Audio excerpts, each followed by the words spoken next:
എല്ലാവർക്കും ചാനലിലേക്ക് സ്വാഗതം.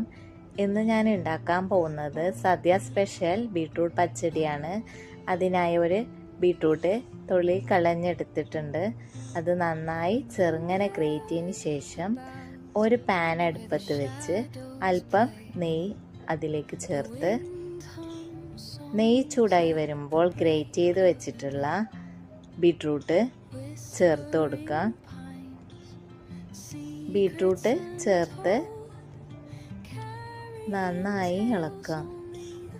ബീട്രൂട്ട് ഈ നെയ്യിൽ തന്നെ വെന്ത് കിട്ടും. കാരണം ബീട്രൂട്ടിന് അധികം വേവില്ലാത്തതുകൊണ്ട് തന്നെ ഇതിൽ തന്നെ നന്നായി കുക്ക് ചെയ്ത് കിട്ടും. അതിനായി നന്നായി എല്ലാ സൈഡും ഇളക്കി യോജിപ്പിച്ചതിന് ശേഷം ആവശ്യത്തിന് ഉപ്പും ചേർത്ത് അടച്ച് വെച്ച് നമുക്കിത് വേവിച്ചെടുക്കാം.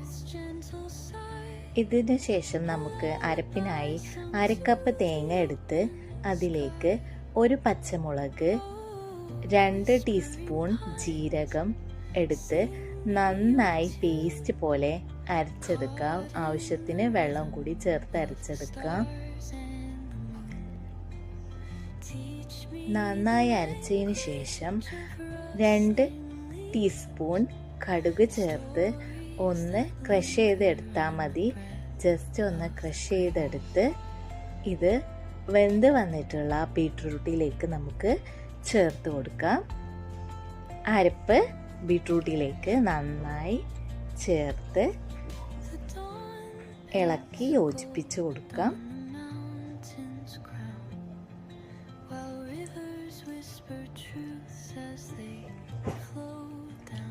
നന്നായി ഇളക്കി യോജിപ്പിച്ചതിന് ശേഷം ഇതിൽ അല്പം വെള്ളം കുറവുണ്ട്. അതുകൊണ്ട് തന്നെ ഞാൻ അല്പം വെള്ളം കൂടി ഇവിടെ ചേർത്ത് കൊടുത്തിട്ടുണ്ട്. ഇനി നമുക്ക് ആവശ്യത്തിനുള്ള ഉപ്പും കൂടി ഇതിൽ ആഡ് ചെയ്ത് കൊടുക്കാം. ഉപ്പ് ആഡ് ചെയ്തതിന് ശേഷം ഇനി നമുക്കിതിലോട്ട് ചേർക്കാനുള്ളത് തൈരാണ്. ഞാനിവിടെ യോഗേർട്ടാണ് എടുത്തിട്ടുള്ളത്. യോഗേർട്ട് കട്ടയൊന്നും ഇല്ലാതെ നന്നായിട്ട് മിക്സാക്കിയതിന് ശേഷം നമുക്കിത് ബീട്രൂട്ടിലേക്ക് ചേർത്ത് കൊടുക്കാം. ഈ സമയത്ത് ഞാൻ ഇതിൻ്റെ ഫ്ലെയിം ഓഫ് ചെയ്യുന്നുണ്ട്. ഫ്ലെയിം ഓഫ് ചെയ്തതിന് ശേഷം ഇതിലേക്ക് തൈരും കൂടെ ഒഴിച്ചു കൊടുത്ത് നന്നായി ഇളക്കി യോജിപ്പിക്കുക. തൈര് കുക്ക് ചെയ്യേണ്ട ചൂട് നമുക്ക് ഇതിൽ നിന്ന് തന്നെ ഉണ്ടാവും. കാരണം തൈര് അധികം നേരം കുക്ക് ചെയ്താൽ അത് പിരിഞ്ഞു പോകാനുള്ള സാധ്യത ഉണ്ട്. അതുകൊണ്ടാണ് ഫ്ലെയിം ഓഫ് ചെയ്യുന്നത്. ഇതിപ്പോൾ